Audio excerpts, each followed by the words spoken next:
ayat 21. Silakan teman-teman bisa dibuka Al-Qur'an surat Az-Zariyat ayat 21.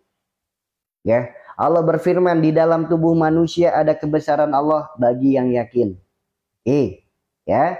Sekarang kita lihat kebesaran seperti apa yang ada dalam tubuh kita.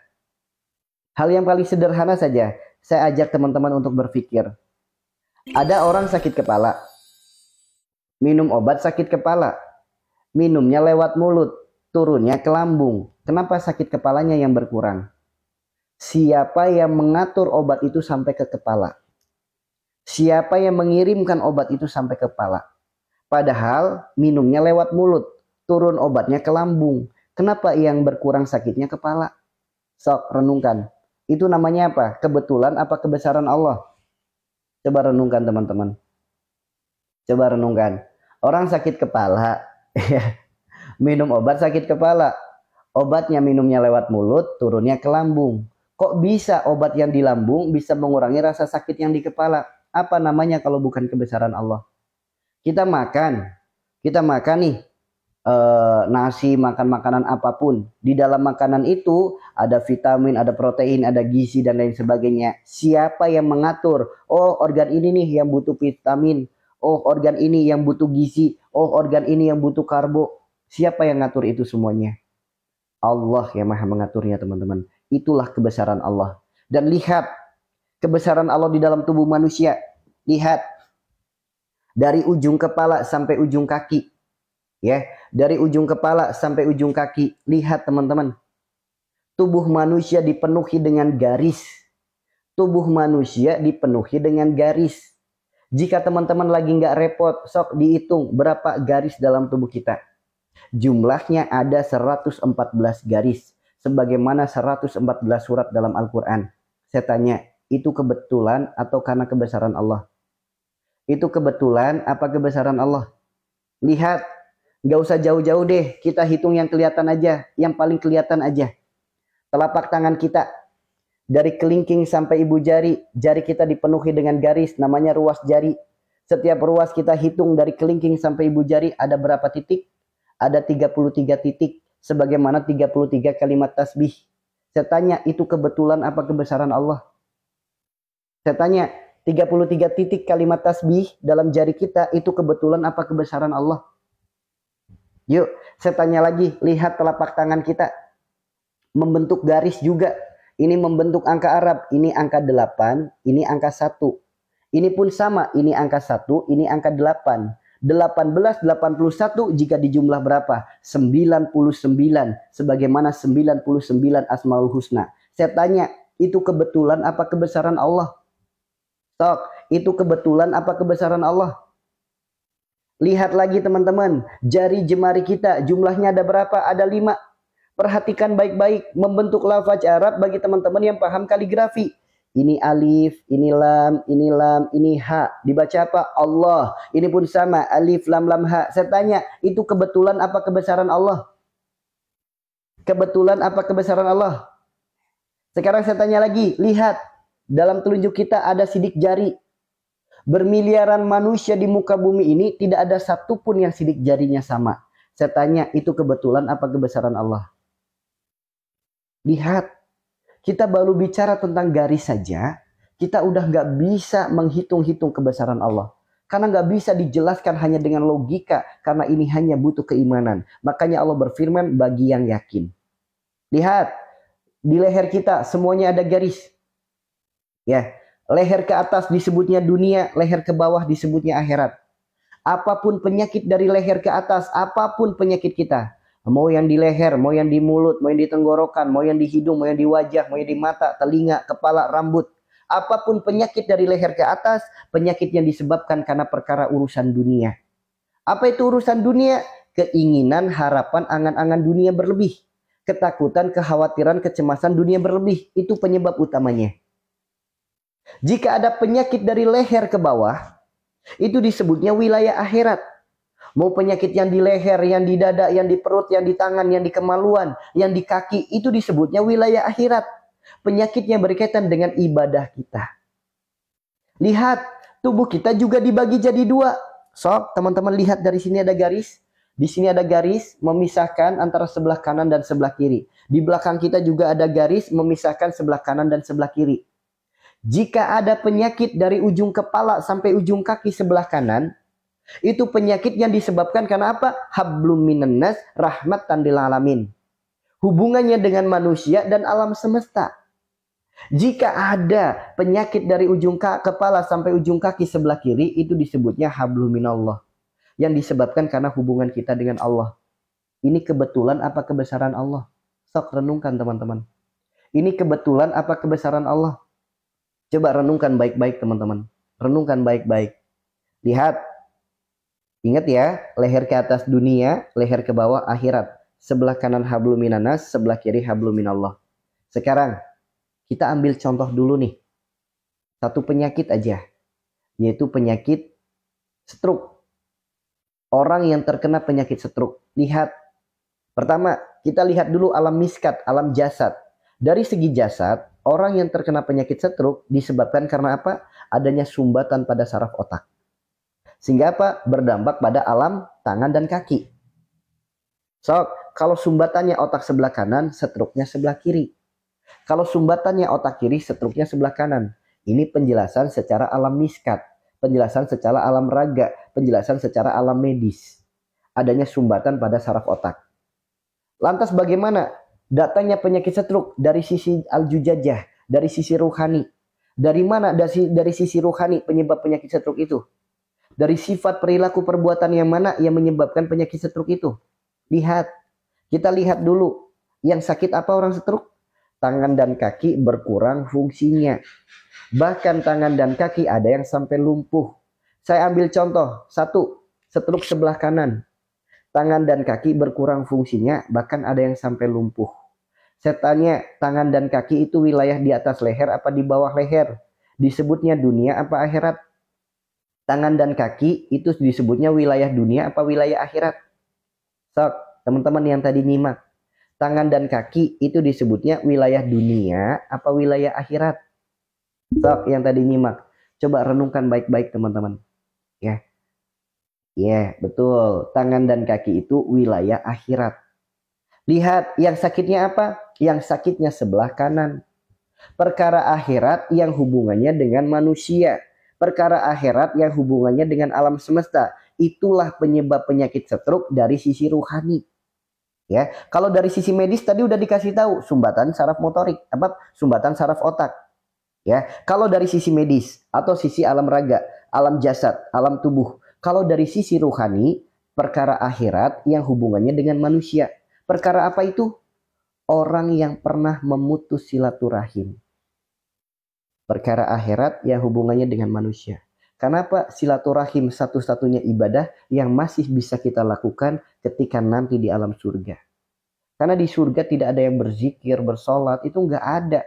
Hanya satu ibadahnya yaitu silaturahim.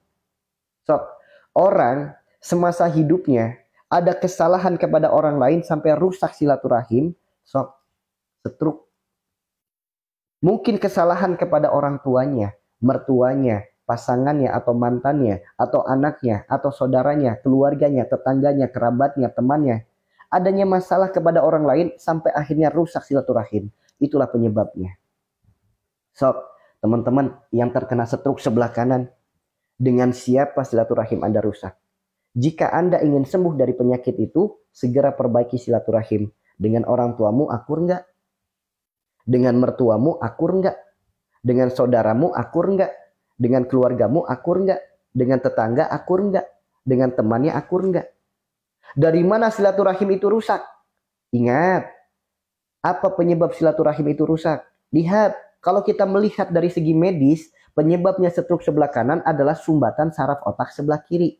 Lihat, sumbatannya otak sebelah kiri. Otak di atas leher, disebutnya wilayah dunia. Kiri disebutnya hablum minallah. Perkara dunia yang hubungannya dengan Allah. Perkara apa? Perkara jodoh, rizki, mati. Ada nggak perkara jodoh yang menyebabkan silaturahim rusak? Dengan anaknya kita bisa nerima, kita bisa nikah. Dengan orang tua pasangan kita tidak akur. Sok, bisa jadi stroke teman-teman. Kita melamar atau kita dilamar, atau anak kita melamar atau anak kita dilamar. Ditolak dengan cara tidak baik sampai akhirnya rusak silaturahim. Sok, ada nggak kejadian itu? Yang kedua, perkara rizki. Gara-gara warisan, silaturahim jadi rusak, ada nggak? Persaingan bisnis, jadi rusak silaturahim, ada nggak? Hutang piutang, jadi rusak silaturahim, ada nggak? Ini penyebab penyakit stroke sebelah kanan. Kalau kita melihatnya dari sisi ruhani. Kalau melihatnya dari sisi medis, dokter udah hafal penyebabnya apa. Ya, kalau penyebabnya dari sisi ruhani, adanya silaturahim yang rusak.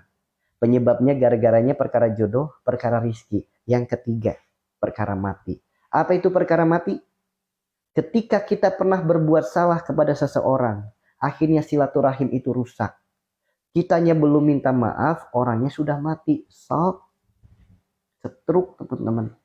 Apalagi kesalahan kita membuat orang tersebut sakit hati, membuat orang tersebut kecewa, membuat orang tersebut terpuruk. Sok, stroke teman-teman. Ini ya, makanya kalau pengen sembuh dari penyakit stroke, bukan hanya kita sibuk ikhtiar ke dokter, bukan hanya kita sibuk ikhtiar terapi dan herbal, yuk sibuk pula perbaiki penyebabnya. Perbaiki silaturahimnya. Sok minta maaf dengan orang-orang yang hubungannya tidak baik dengan Anda. Minta maaf. Ketika semuanya sudah diperbaiki, ternyata stroke-nya belum sembuh, maka penyebabnya adalah yang kedua, rahmatan lil alamin. Apa itu? Yang hubungannya dengan alam. Mungkin tangan dan kakinya pernah dipakai untuk membunuh makhluk Allah tanpa menyebut asmanya. Pernah dipakai untuk menyakiti makhluk Allah. Pernah dipakai untuk menzolimi makhluk Allah, menyiksa makhluk Allah, memfitnah makhluk Allah, merusak alam semesta. Mungkin tangan dan kakinya pernah dilakukan hal-hal yang buruk seperti itu. Atau mungkin jalan rizkinya lewat alam semesta, tapi sodakohnya kurang. Contoh jalan rizki lewat alam semesta. Jualan air, mau air minum kek, air apapun kek, jualan air. Atau mungkin jual beli batu, tanah, pohon, kayu, emas. Namun sedekahnya kurang. Sok teman-teman. Sok, stroke sebelah kanan. Ya. Sok, bagi teman-teman yang terkena penyakit stroke sebelah kanan, renungkan baik-baik. Hanya orang yang mengalami penyakit ini yang bisa mencernanya dengan baik. Kalau kita hanya bisa mempelajari saja. Itu kalau stroke-nya sebelah kanan. Bagaimana kalau stroke-nya sebelah kiri? Secara medis, organ tubuh kita adanya sumbatan pada otak sebelah kanan. Otak kanan yang tersumbat, stroke-nya sebelah kiri. Tangan dan kaki berkurang fungsinya, bahkan ada yang sampai lumpuh. Tangan dan kaki wilayah di bawah leher, disebutnya wilayah akhirat. Maka penyebab penyakit stroke disebabkan karena perkara akhirat. Sebelah kiri disebutnya habluminallah, perkara akhirat yang hubungannya dengan Allah. Adanya perjalanan hidup yang melahirkan dosa. Dosa apa yang bisa menyebabkan stroke sebelah kiri? Yang pertama, dosa kemunafikan. Yang kedua, kemusyrikan.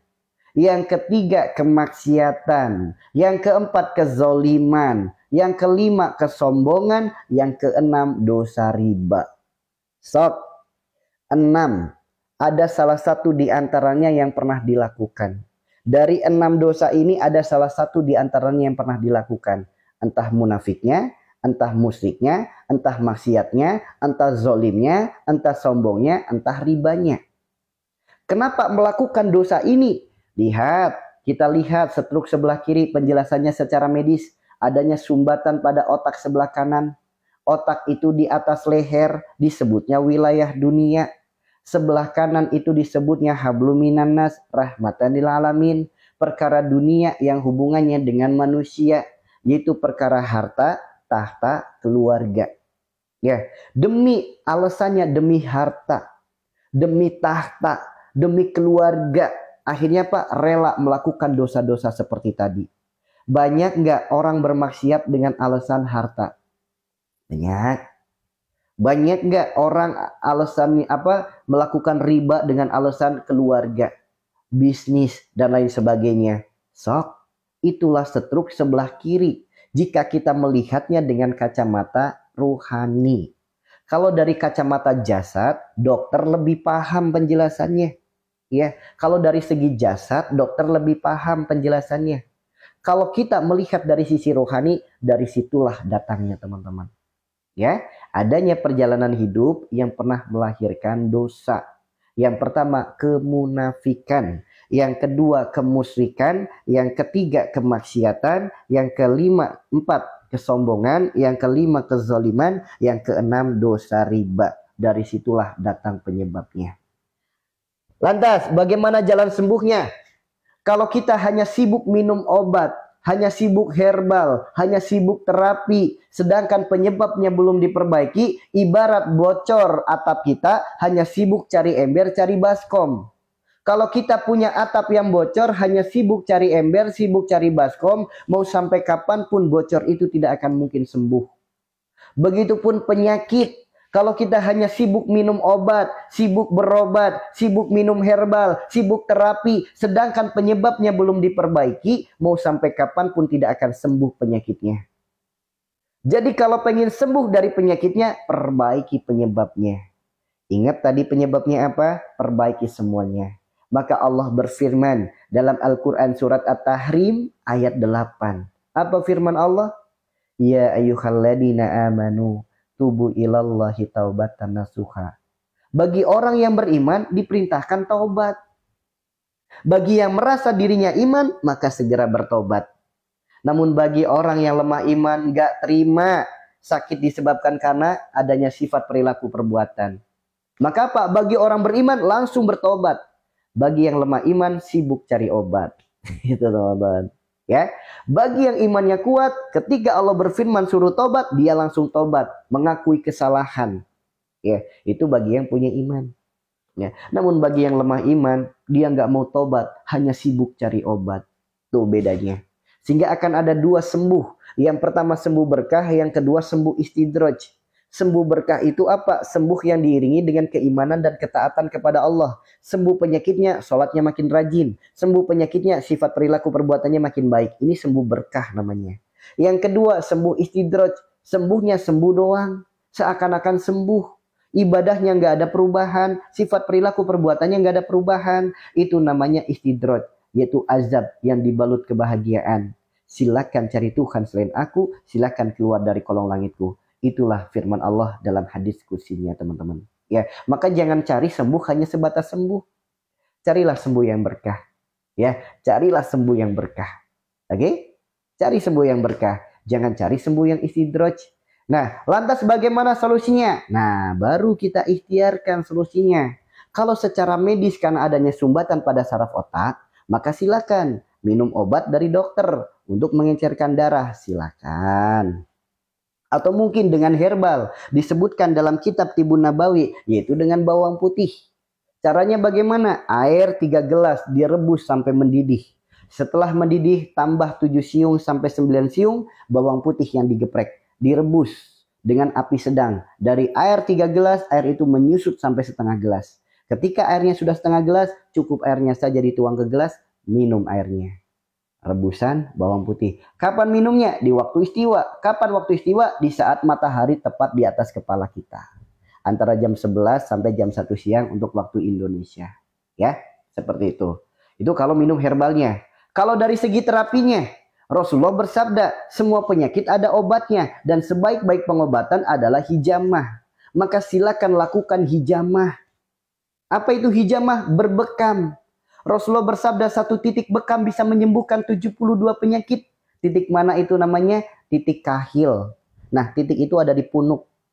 Kemudian Rasulullah bersabda lagi, 1 titik bekam lagi bisa menyembuhkan 100 penyakit. Di mana titiknya? Namanya umumugis. Apa itu umumugis?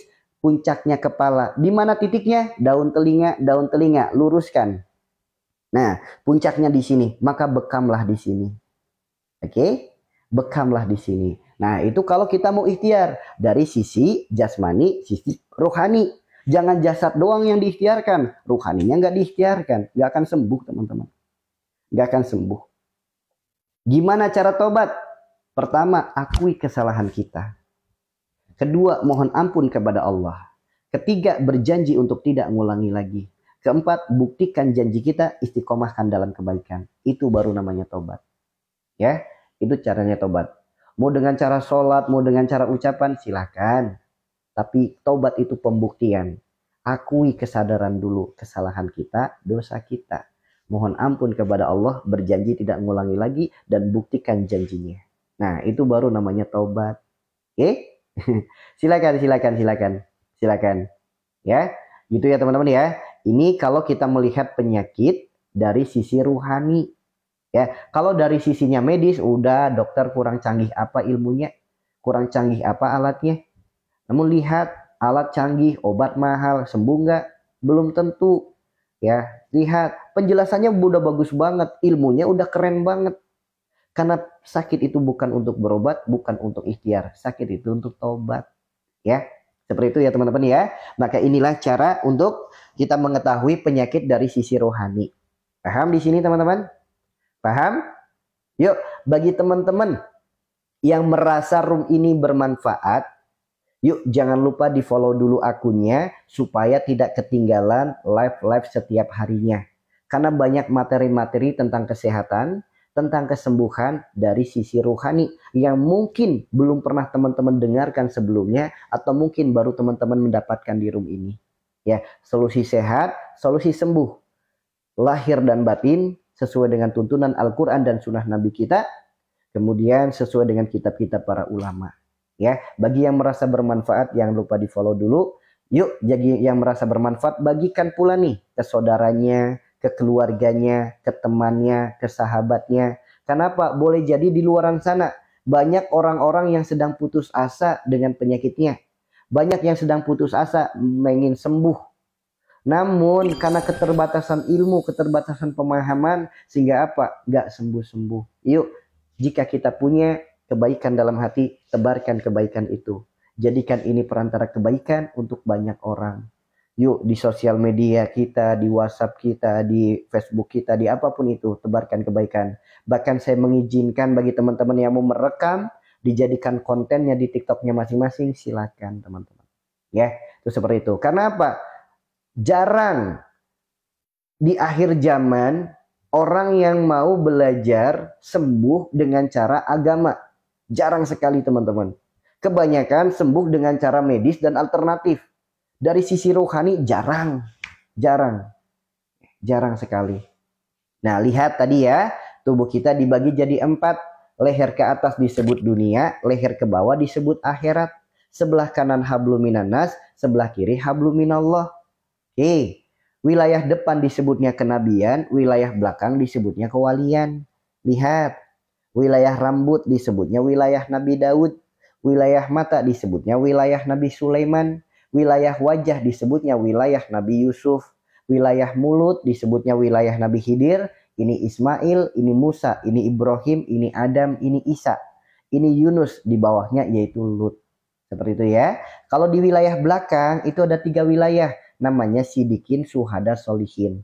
Dari puncak kepala sampai belikat namanya sidikin. Dari belikat sampai ke pinggang namanya suhada. Dari pinggang ke bawah namanya solihin. Sekarang saya berikan kesempatan bagi teman-teman, siapa yang mau bertanya untuk penyakit apa, dari sifat yang mana penyebabnya, dari perilaku yang mana penyebabnya, dari perbuatan yang mana penyebabnya. Ya. Seperti itu ya. Silakan teman-teman. Ya, kalau kita bicara penyebab dari secara medis ya dokter lebih paham ilmunya. Ya, itu bukan kapasitas saya, itu kapasitasnya dokter. Oke? Amandel anak 7 tahun. Lihat. Amandel itu posisinya di mana? Di leher. Apapun penyakit yang ada di leher, apapun. Mau itu radang tenggorokan, mau itu gondokan, mau itu apa? Kelenjar, mau itu tiroid, apapun pokoknya penyakit yang ada di leher apapun. Lihat tadi ya, leher disebutnya apa? Wilayah Nabi Ismail. Oke. Leher adalah batas antara dunia dan akhirat, antara hidup dan mati. Orang nggak punya tangan masih bisa di dunia. Orang nggak punya kaki masih bisa di dunia. Tapi orang nggak punya leher antara dunia dan akhirat, antara hidup dan mati. Maknanya apa? Adanya kita lahir di muka bumi dilahirkan oleh orang tua. Adanya kita ke akhirat meninggalkan warisan, yaitu anak keturunan kita.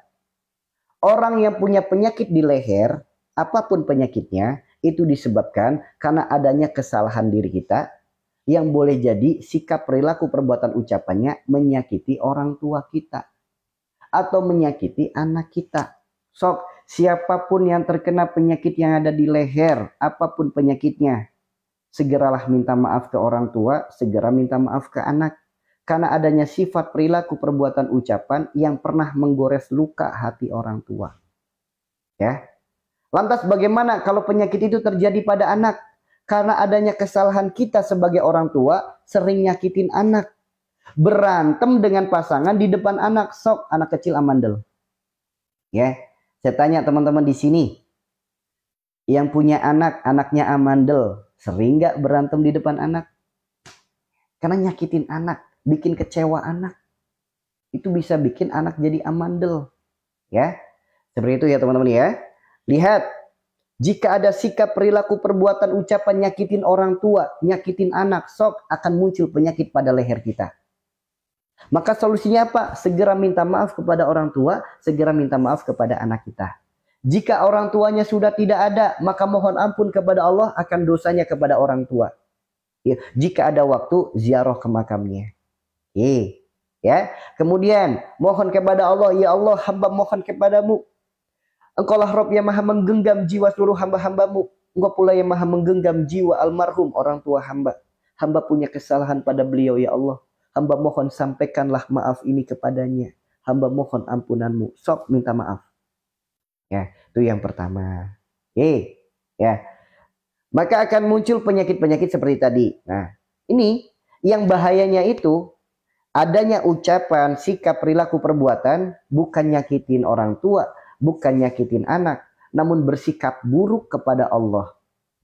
Ketika kenyataan tak seindah harapan, rasa kecewanya akhirnya apa? Mengumpat Allah, menganggap Allah tidak adil, menganggap Allah tidak baik, akhirnya mogok ibadah, bahkan punya niatan untuk murtad dan lain sebagainya. Amit-amit ya, jangan sampai ya. Intinya Pak, ada sebuah keadaan yang membuat diri kita tidak terima dengan catatan takdir, kemudian kita menyalahkan Allah yang maha membuat takdir.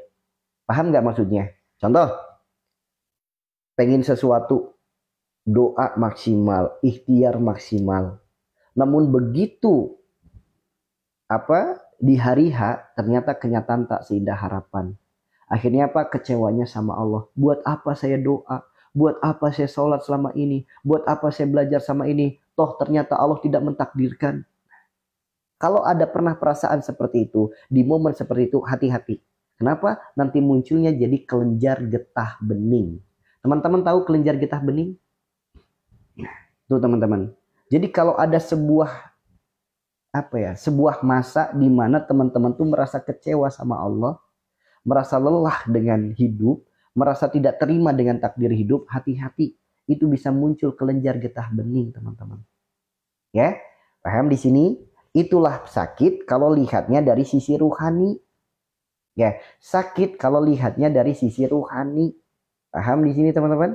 Nah, itu kalau penyebab sakit dari sisi rohani. Kalau dari sisi medis, dokter lebih paham apa yang bermasalah, organ tubuh mana yang bermasalah, kemudian kurang makan apa, kurang zat apa, itu dokter yang lebih paham.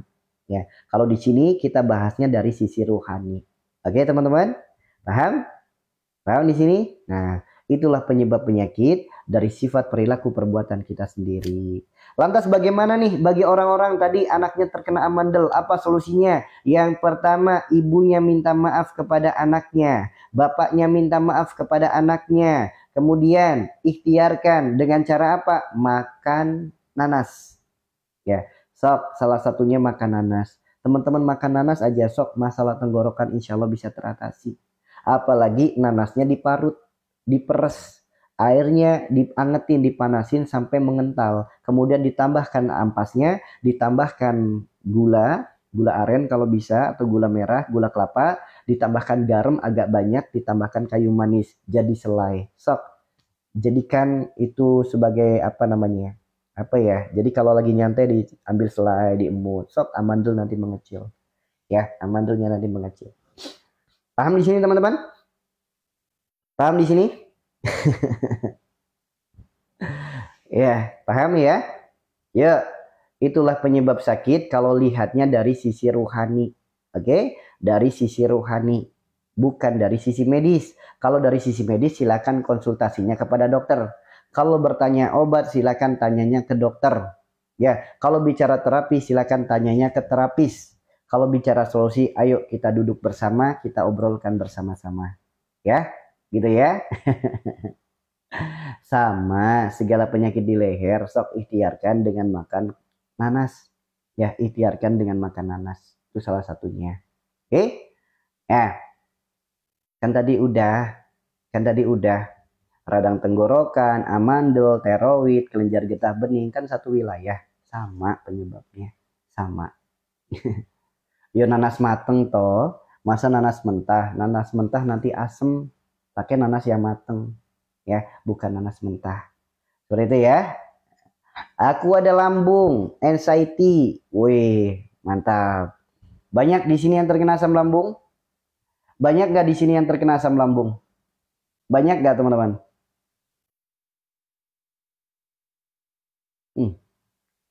Luar biasa.